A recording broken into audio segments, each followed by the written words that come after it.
Uy, Samuel Saga Vlog. Kumusta? Malaki na magkita mo sa pagbablog dito sa paglibre sakay dito sa Whisperview Toda. Malaki na magkita mo, idol? Ay, wala palagi, idol.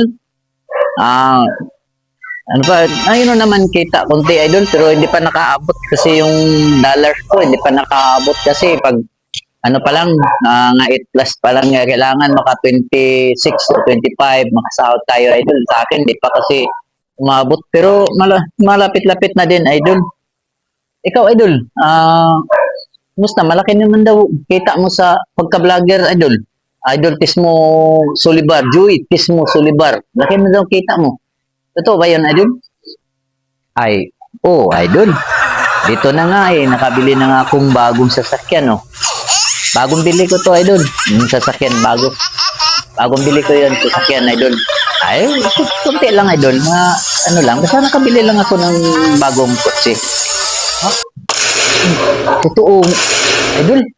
Juitis mo, Solibartis mo. Ang galing mo, idol. Laki mong kita mo sa pagbablog, idol. Kaya ang pagka-vlogger mo, sikat ka talaga, idol. Magaling ka magawa ng content, idol, eh. Kaya, idol kita. Yun, makati, nakabili ka ng bagong kotse, ha? Grabe, hiyahayan ni mo, idol. Nakabili ka ng bagong kotse. O, idol, wala pa kasi, idol. Antay lang ako. Uy, magasgasan na akong kutsi niya. Palayo mo dia doon sa kong kutsi, magasgasan na. Ay, wala, sir. Nag-content rami, sir. Wala, sir. Nag-content kana. Idol, di na ako, nag-content rami, sir. Wala.